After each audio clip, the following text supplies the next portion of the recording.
Oh.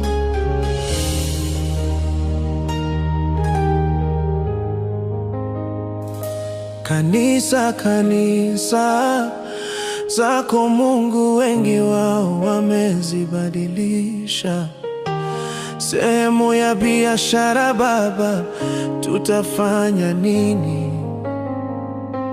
Tunakuhitaji kwa sasa hivi. Ukiangalia wengi wao madhabahu wamefanya kama business zao. Siku kucha wanapatikana wengi, wanajiita wachungaji, na unakuta hao wanajiita wachungaji, matendo yao si mazuri. Wamebadilisha kuuza neno lako.